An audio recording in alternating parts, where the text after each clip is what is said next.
Queridos amigos, ¿cómo están? Buenas tardes. Una vez más en el podcast conversando con Rafael sobre infraestructura y finanzas. Esta vez tengo el gusto de contar con la presencia de una profesional del sector femenino, Tatiana Herrada, la autora Tatiana Herrada, gerente general de CDR Consulting, con quien vamos a conversar sobre Junta de Resolución de Disputas y Dispute Resolutions. Tatiana, ¿cómo estás? Gracias por aceptar mi invitación. No, muchas gracias a ti, Rafael, por la invitación. Estoy encantada de estar acá. Buenísimo.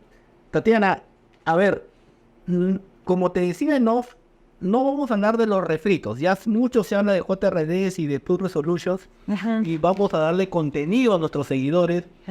Y creo que, la verdad, a mí me interesa que tú nos des toda esa expertise que tú tienes nacional e internacional. La primera pregunta tiene que ver con lo que realmente le afecten en la billetera a los empresarios, ¿ya? ¿Por qué crees tú que la JRD hace una diferencia desde el punto de vista económico financiero? O sea, ¿en qué le impactaría a favor a un empresario aceptar ir por una JRD? Y te lo digo por esto. Tú sabes, nosotros tenemos un software que mapea toda la obra pública. Y a pesar de que la ley, el reglamento, incorporó como obligación la JRD para obras mayores de 20, el 80% de contratos no tienen la cláusula de JRD. Y entonces, nosotros que conversamos con los contratistas, ellos dicen, es que no quiero asumir ese gasto, lo ven como gasto. Cuéntame, ¿en qué sí te impacta financieramente que quizás nuestros seguidores no lo conocen? Gracias, Rafael. Súper interesante la pregunta. Mira, yo lo que creo es que cuando uno intenta identificar cuáles son los beneficios de una JRD, tiene que ir más allá del costo. Entonces, claro, los empresarios, con los contratistas que recién se familiarizan con la JRD, están pensando en el fijo mensual que tienen que pagarle a esos miembros, ¿no? Y están comparando el presupuesto inicial de su obra. Pero realmente con lo que hay que comparar es con el costo del total de los arbitrajes que tendrían que iniciar para resolver todas las controversias que esa obra pública genera. Entonces, ese dinero no se paga mensualmente. Generalmente comienzan las controversias a la mitad de la ejecución. Y entonces los empresarios tienen que contratar estudios de abogados, pagar honorarios de árbitros, tasas a los centros de arbitraje. Y ese dinero generalmente no está presupuestado, ¿no es cierto? Entonces, lo primero que te tengo que decir es que ese costo que ellos lo ven como un gasto, realmente yo diría que es una inversión y es un seguro. Es una inversión porque esos miembros de la JRD los van a acompañar durante todo el plazo de ejecución del contrato según la ley de contrataciones, porque es permanente, ¿no es cierto? Van a percibir un fijo mensual que además no se incrementa por el número de las controversias. Eso es importante para los contratistas en el caso de la Junta de Resolución de Disputas. Mira, perdón una interrupción, sí, abordar lo siguiente. Sí. En el mundo de los contratistas están los grandes, los medianos y los pequeños. Y yo recuerdo que los grandes, dentro de su presupuesto interno, tienen una partida prevista de arbitrajes para abogados, porque siempre va a haber controversia. Correcto. Buenísimo ese dato que nos acaba de dar. O sea, sí. Y quizás las empresas medianas, mediano grandes, que no tienen mucho, no han incorporado dentro de su análisis ese concepto.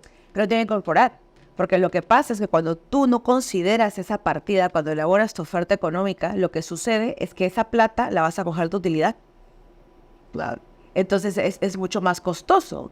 En cambio, cuando tú sinceras y sabes que tú necesitas cierta cantidad de plata para pagar a tus asesores, porque así es, en la construcción siempre controversias, entonces vas a proteger tu utilidad. Entonces, quizás la segunda idea importante para los contratistas que son medianos o pequeños es que acepten que tienen que tener un presupuesto para pagar asesores legales y para pagar a las personas que vayan a resolver las controversias.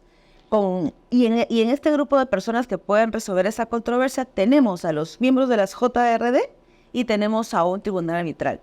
en un escenario exitoso no debiera haber un arbitraje cuando culminan, porque todas las controversias se han resuelto durante la ejecución, gracias al acompañamiento de los miembros de la JRD. Pero, digamos, en el peor de los supuestos vas a tener un único arbitraje que te va a acumular 2 o 3 controversias que van a ser más bien de índole más jurídico, ¿no? Y esto es bien importante si te comparas, ¿no? Sí.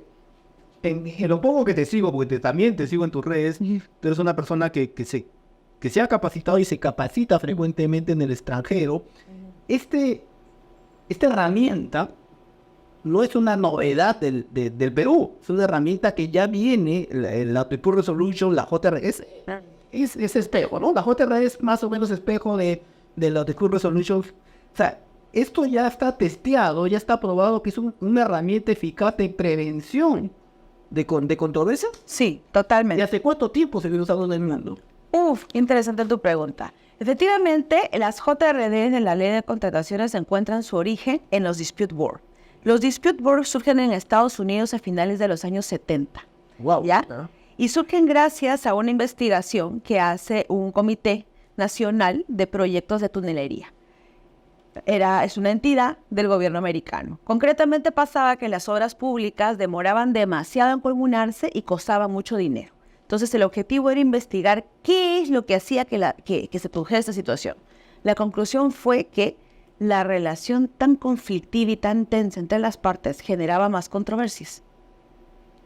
Entonces dijeron, bueno, ¿qué podemos hacer para que esta situación cambie? El proyecto piloto fue constituir un panel neutral, conformado por profesionales de perfil técnico que tuvieran una alta reputación, un alto reconocimiento y sentido de la ética, y que tuvieran habilidades blandas para ayudar a las partes a encontrar soluciones a los problemas. Lo interesante fue que en ese momento se estaba construyendo una carretera de 2 tramos que unía a Virginia, no me acuerdo si era con Washington, y la obra se llamaba el túnel Eisenhower. El primer tramo se ejecutó sin tener este panel y el segundo tramo se ejecutó con el panel. Los resultados fueron impresionantes. O sea, hubo una reducción tan significativa de más o menos el 70% de los sobrecostos gracias a la presencia de este panel. Y ese es el principal atributo cuando he interiorizado la fortaleza que tiene esta herramienta, y ahora hago apología de la JRD y de los Dispute Resolutions, así que quiero empaparme un poco más y por eso te he invitado. Vamos a ir al primer corte, ya para luego profundizar un poco más sobre estas bondades que nos da esta herramienta. Perfecto. Tatiana, en el ecosistema de la inversión pública, yo siempre digo que hay 2 escenarios macro. Primero, las obras que están bajo la ley general y las obras que están bajo los regímenes de contrato NEC o FIDIC, pero que son la inversión pública. Okay. Primer dato para nuestros seguidores. Los Dispute Board, ¿dónde se están aplicando en el Perú? Qué interesante pregunta. Mira, los Dispute Board se utilizan mayoritariamente en obras públicas peruanas, pero que se ejecutan bajo regímenes especiales. Y ahí tenemos principalmente 2 regímenes especiales. El primero, los contratos gobierno a gobierno, la Autoridad de Reconstrucción con Cambio, con Panamericana, ¿cierto? Y hay otro régimen que es el Proyecto Especial de Inversión Pública, que son los PIP. El más conocido, por ejemplo, son las escuelas bicentenarias. Correcto. Entonces, este tipo de proyectos son obra pública, ¿no? Infraestructura educativa, hospitales, drenajes pluviales, pero el contrato utilizado es un contrato NEC o un contrato FIDIC, que son de reconocimiento internacional, digamos, ¿no? Y estos contratos tienen una cláusula de prevención de controversias, que es el Dispute Board, ¿no? Y se le aplica un reglamento de Dispute Board del ICC, que es de corte internacional. En pocas palabras, estos proyectos de obra pública peruanos tienen un Dispute Board que sigue normas que se aplican de la misma manera en Hong Kong, en Singapur, en Londres, en Miami. O sea, es de un estándar internacional súper alto. Y ahí los miembros del Dispute Board pueden ser ¿Solo peruanos y extranjeros? ¿Qué tipo de profesión tienen estos señores? Qué interesante tu pregunta. Mira, el reglamento en sí mismo no establece ninguna restricción por el tema de la nacionalidad. De hecho, te cuento que cuando se iniciaron con los proyectos de la reconstrucción con cambios, uno de los criterios que se consideraron para la designación de esos miembros DAP fue la nacionalidad. En ese momento se prefirió extranjeros antes que a nacionales, porque lo que se temía era que el profesional nacional siguiera con las creencias propias de la ley de contrataciones. Pasado 1 año y medio o 2, yo creo que la experiencia mostró que esto no necesariamente es así, porque caemos en un sesgo, una falacia de pensar que un profesional extranjero iba a entender mejor una filosofía de gestión activa del riesgo, una filosofía preventiva, ¿no? E incluso entender cuál era la dinámica nacional. Porque las industrias de la construcción tienen su propia cultura. Y Perú tiene su propia cultura. Entonces, no hay restricción, pero sí es un factor muy importante a considerar. Y yo te diría que hay que analizarlo en cada caso en concreto, ¿no? Hay DAPs extranjeros excelentes, como hay DAPs extranjeros que realmente han determinado una paralización. Y dime, y por el tipo de profesión. Mira, por el tipo de profesión también. Lo que hay que hacer es ver qué tipo de proyecto tenemos. Entonces ahí te doy 2 tips. El primer tip es que tu panel tiene que tener una composición mixta. Entonces, principalmente 2 de perfil técnico y un abogado. Es importante que tengas un abogado. ¿Cuál es el perfil del abogado? Tú tienes que verlo en función a tu proyecto. Entonces, si es un proyecto NEC, es importante que el abogado entienda de NEC y entienda de proyectos de construcción. Si es FIDIC, se valorará más la experiencia en FIDIC, ¿correcto? Ahora, ¿cómo decides el perfil específico de tus profesionales técnicos? Habría que ver, ¿no? En primer lugar, tienes que ver qué obras estás ejecutando. Si es un colegio, por ejemplo, entonces tienes que ver a alguien que tenga experiencia ejecutando colegios, ¿no? ¿Cuál es el sistema de entrega? Si estamos hablando de un proyecto que incluye ingeniería y construcción, definitivamente tienes que tener en tu panel alguien que la destruya en ingeniería para que entienda los desafíos y la problemática desde el diseño, y otro que entienda mucho de procesos constructivos, ¿no? Porque generalmente los que hacen ingeniería no construyen, y los que construyen no hacen ingeniería, entonces son perfiles complementarios, ¿no? Buenísimo, buenísimo. Es más, si eso, estábamos hablando de Dispute Bot, pero si eso lo llevamos a la JRE te habla de que el presidente tiene que ser un ingeniero y los otros 2 tienen que ser expertos. Expertos. No precisa qué tipo de profesión, tienen que ser simplemente expertos. Sí, pueden ser arquitectos, pueden ser abogados. Tú sabes que a mí me llamó la atención, y me voy a salir un poquito de la pregunta, en el congreso que hubo en Piura, a la que asistí, me llamó la atención que no hayan financieros. Y para mí los financieros, como este servidor, son muy importantes para entender que al final de cuentas, Tatiana, no te están dando 30 kilómetros de defensa ribereña para ejecutar, no te están dando 5.000 metros cuadrados de una edificación, te están dando 100 para que administres 100 millones de soles. Totalmente de acuerdo, totalmente de acuerdo. Coincido contigo además en que no solo es fundamental el entendimiento de las finanzas y de la lógica financiera del proyecto, porque el problema que tenemos en el país es que no se sabe administrar el dinero, porque como nadie lo entiende como suyo, entonces ese es un desafío. Ahora, sí te cuento una buena noticia, que cuando ya estamos componiendo o constituyendo paneles, estamos evaluando ese perfil financiero, ¿no? Es algo que creo que está cobrando cada vez más relevancia. Y te cuento que además para los financieros hay un nicho muy importante. ¿Por qué? Porque los dispute boards, por ejemplo, en otros países del mundo, se utilizan mucho para asociaciones público-privadas, donde tú sabes que hay un componente de financiamiento súper alto. En el caso peruano, nosotros tenemos en el decreto legislativo que regula las APPs la posibilidad de tener una junta de resolución de disputas. La opción está. Hay que utilizar. Ahí quiero añadir, y qué bueno que coincidamos, para mí el manejo del resultado operativo de una obra es trascendente. Trascendental. que has ido por las APPs y he visto en tus redes esta opción de la JRD en las APPs. Sí. Coméntanos un poco porque el artículo que hace tu consultora, digamos, está promoviendo a que se utilice esta herramienta. ¿La consideras útil? Totalmente. O sea, 100% recomiendo la implementación. Esas asociaciones son de muchos años. Claro. Y el argumento en contra podría ser qué caro pagar una mensualidad por 30 años, onda. Ahí la implementación es distinta, porque la APP tiene distintas fases como proyecto, ¿no? La implementación, el diseño, tienes también toda la fase en la que tienen que ir a conseguir el financiamiento. Entonces, la respuesta, sí se tiene que implementar un dispute board, pero un dispute board en las distintas etapas. Lo que haría yo es, en la etapa de diseño constituyo uno con esta duración y con este perfil. En la etapa de construcción constituyo con otro. No único para todo. No único para todo, ¿no? Y además que puedes jugar con las opciones. En un caso puedes tener un permanente que te paga un fee mensual, ¿no es cierto? Pero en otro caso podrías tener uno ad hoc que simplemente lo llamas cuando surge una...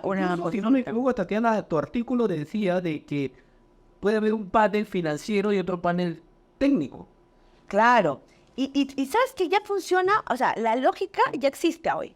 Cuando uno revisa la cláusula de resolución de controversias de los contratos de concesión peruano, encuentra 5 o 6 alternativas para resolver controversias. Hay una clasificación entre controversias técnicas y controversias no técnicas. Pero me gustaría que esa precisión lo hagamos en el siguiente bloque. Encantada. Porque creo que es relevante que todos entiendan esa versatilidad que te da esta herramienta. Porque nos hemos encasillado como que si esto fuese el único panel para todo. Y me gusta esa versatilidad. Me encanta.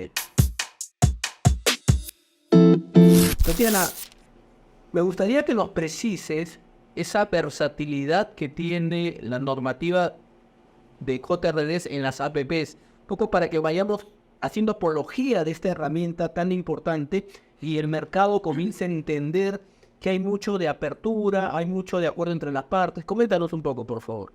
Claro que sí. Algo que a mí se me ha ocurrido es que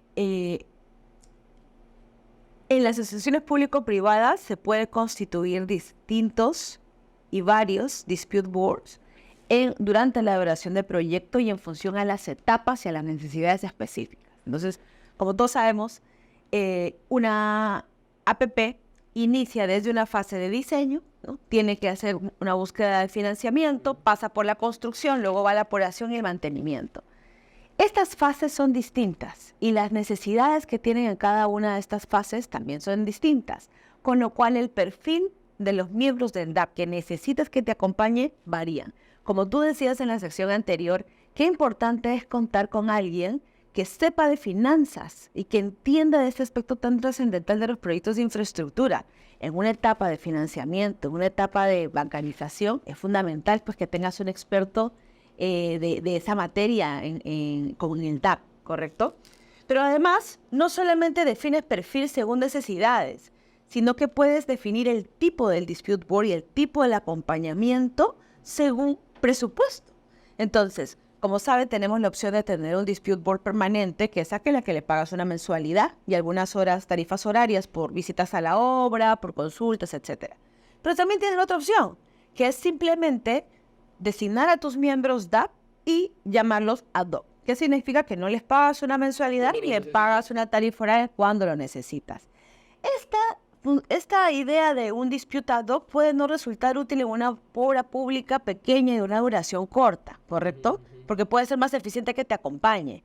Pero en un contrato de concesión, en una APP de un mayor alcance, de una mayor complejidad técnica y de una mayor duración, yo creo que sería una opción interesante a considerar. Entonces el contenido que nos estás dando es que esto no es encasillado, esto queda libre a criterio de las partes según etapa del proceso, según especialidad o materia que se quiera tocar, ¿no? Sí.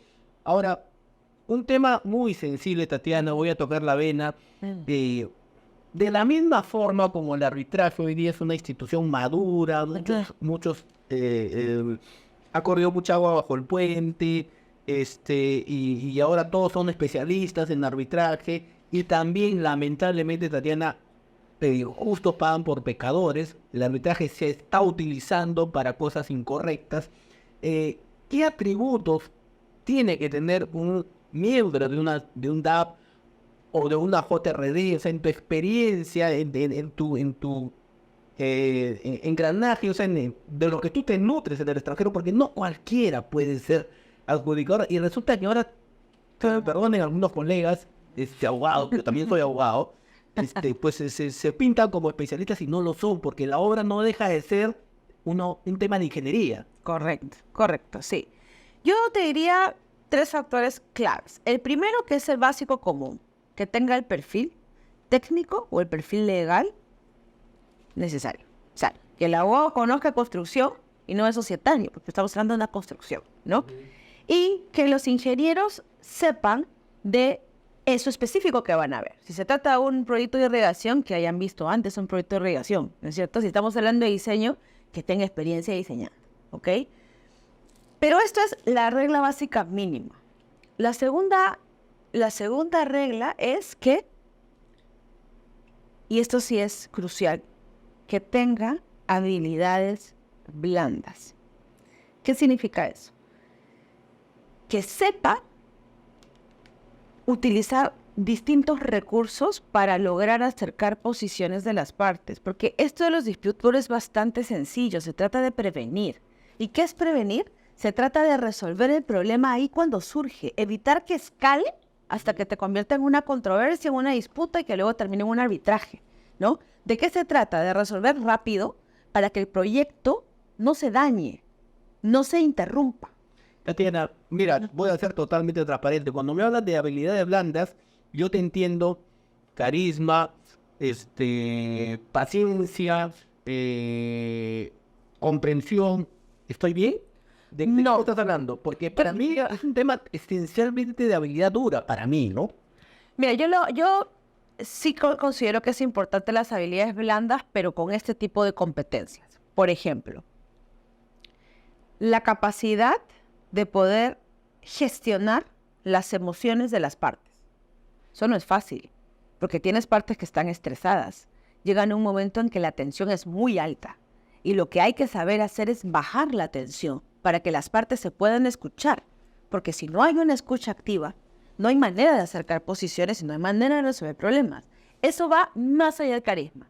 Te digo que hay personas que son muy poco carismáticas como DAP, que tienen esta destreza y logran que las partes se sientan a conversar. Entonces, no se trata de ser carismático, de ser paciente, de ser comprensivo ni amable, más bien de ser muy astuto en también identificar cuál es la mejor ruta para que alguna de las partes te escuche, ¿no es cierto? Poder demostrar los beneficios de una posición. A mí todavía, Tatiana, no me ha tocado la labor de asesor frente a un DAP, pero sí me ha tocado participar como asesor en trato directo. ¿Ya? Y el arte está en entender dónde le está impactando a mi contraparte. Exactamente. Pero ahí estamos hablando de caja, o sea, ¿en dónde te está impactando financieramente esto que estás haciendo? Esa misma lógica es la que hay que tenerla cuando uno trabaja como DAP o como asesor en un proyecto de construcción. Claro, no todo va a ser impacto financiero. Hay otros impactos anteriores, ¿no? El impacto en el diseño. ¿Por qué que me revises tantas veces o me pongas sugerencias que me modifican lo que has mandado me impacta, ¿no? ¿En qué me impacta? En los tiempos de entrega, ¿en qué me impacta? En mayores recursos, ¿en qué me impacta en cumplimiento de fechas, ¿no? En entender dónde está el impacto. Esa frase me parece que es clave, ¿no? ¿Cuál es el problema de que no me pagues a tiempo mi valorización? ¿Me entiendes? ¿Cuál es el problema de que me pidas constantemente cartas fianzas del fiel cumplimiento en un contexto en el que el mercado no las quiere dar? ¿Me dejo entender? Es llegar a ayudar a las partes a entender, a que ellos vean cuál es su preocupación, para que la otra parte le pueda ofrecer algo, ¿no? Tatiana, en esa experiencia que he tenido, conocer, como tú dices, el tema técnico, por ejemplo, niveles de productividad, llegas hasta manejar temas de histograma, cuánto hombre puede trabajar, cuánto es el rendimiento de una máquina, entender que hay temas técnicos que se hacen de una forma y que no se pueden hacer de otra forma. Que tienen que ver con la producción, como tú dices, ¿no? Con los rendimientos, con una reclamación que es muy típica, que es la reclamación de improductividad, ¿no? O de disrupción. Cuando una parte tiene afectaciones económicas debido a una modificación en su ritmo, ¿no?, de ejecución. Tatiana, ¿qué temas se están llevando con más frecuencia a los DApps y a la JRD? Varios. Macro, ¿no? Macro. En los proyectos de la reconstrucción con cambios y de Bicentenario, muchas controversias de diseño. Te digo que las controversias de diseño entendería o demoras en las entregas, ¿ya? Muchas más controversias de la parte de diseño que de la parte constructiva. Interesante eso. Controversias relacionadas con el financiamiento, impacto en caja, ¿no? Y posibilidades de otorgamiento de Con el financiamiento te refieres el no pago oportuno.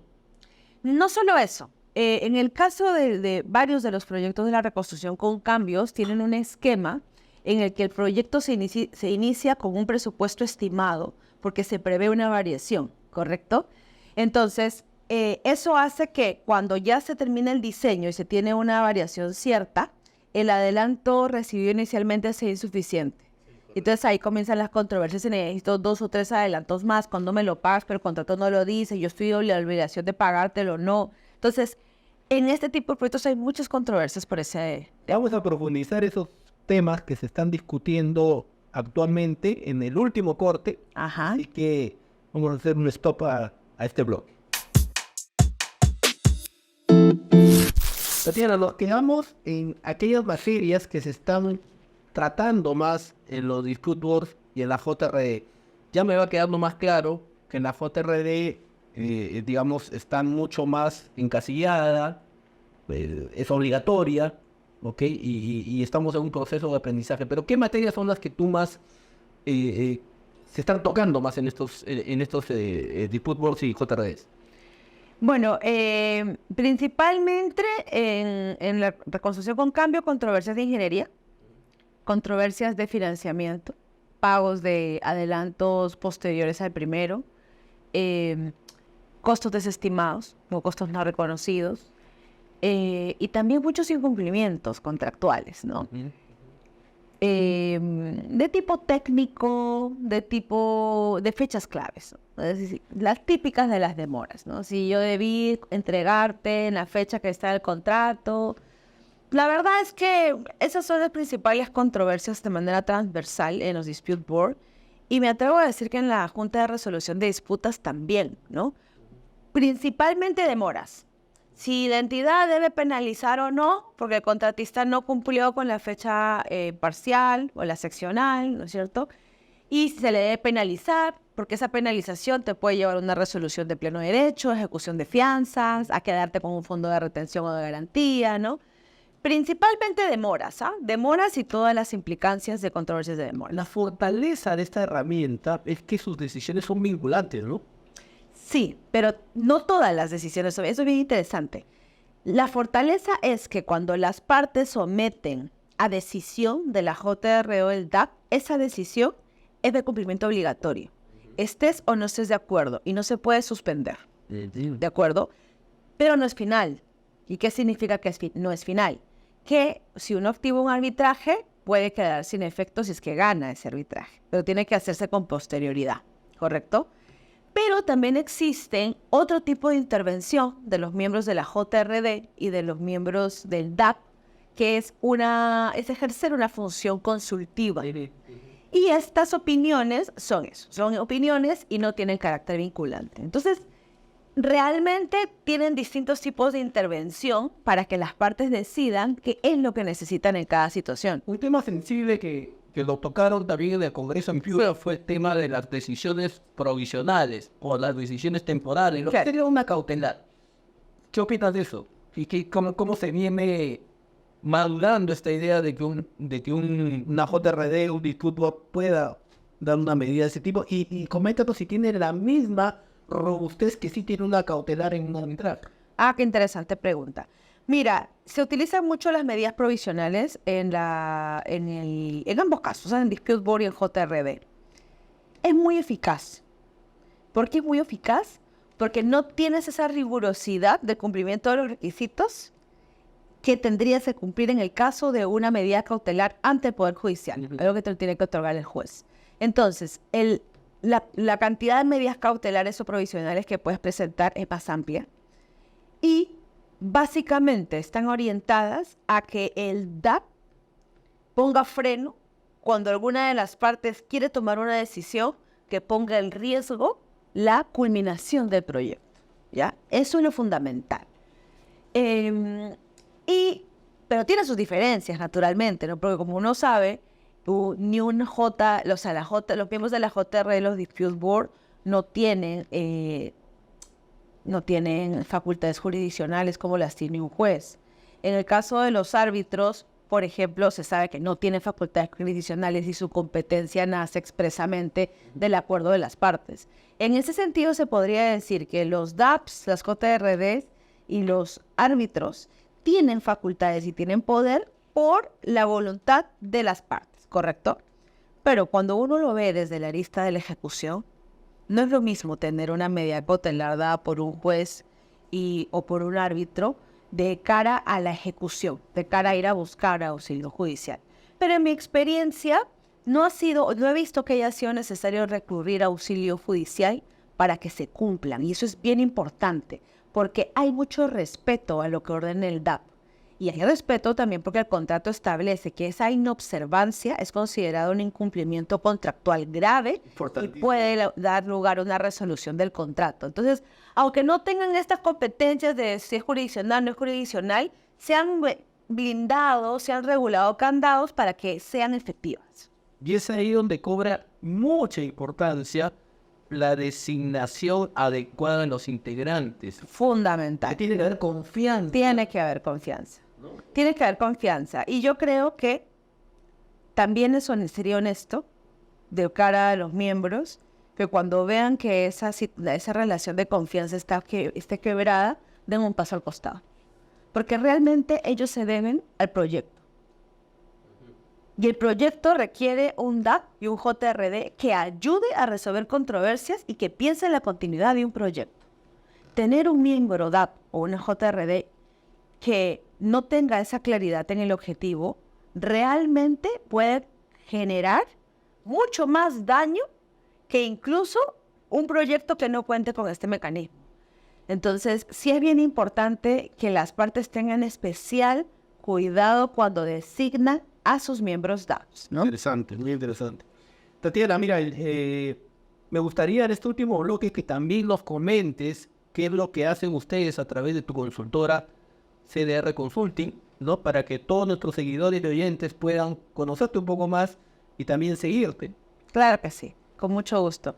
Bueno, nosotros nos encargamos de asesorar a empresas o contratistas o contratantes en proyectos de ingeniería de construcción de cualquier tipo y en cualquier sector. Nosotros trabajamos desde nuestra especialización, que es el derecho de la construcción. Nos manejamos bien en ámbito público, en ámbito privado y en distintos sistemas de entrega. ¿Y qué hacemos? Es muy sencillo. Nosotros asesoramos en todas las etapas de un proyecto de construcción, desde la etapa de conceptualización, desde la etapa de definición de la procura, hasta la resolución de controversias, ¿no? Tenemos una experiencia muy importante en brindar administración contractual estratégica. ¿Y qué significa eso? Diseñar una estrategia desde el inicio del proyecto que asegure que nuestros clientes tengan a salvo la rentabilidad de su proyecto. Ahí es muy importante la asignación de riesgos. Fundamental. Fundamental. Tipo de obra, ¿no? Según tipo de obra, pero además es muy importante el management. Es muy importante la estructuración del trabajo interno entre cliente y CDR, de manera que el acompañamiento pueda generar eficiencias y realmente nuestro servicio sirva para agregar valor. Algo que nos ha permitido tener excelentes resultados, gracias a Dios, es que nosotros trabajamos bajo un enfoque de gestión de proyectos. Tenemos un equipo multidisciplinario que mezcla administradores, que mezcla ingenieros y abogados expertos en la materia, pero además brindamos un servicio especializado. ¿Qué significa eso? Que armamos un equipo para tu proyecto y que ese equipo respira tu proyecto, lo cual nos permite dar los tiempos de respuesta más cortos del mercado. Pero como todos saben, en la construcción el tiempo es dinero. Buenísimo, buenísimo. Bueno, Tatiana, seguramente te voy a comprometer a otra reunión, otra entrevista acá en nuestro podcast. Te agradezco enormemente que nos hayas acompañado esta tarde.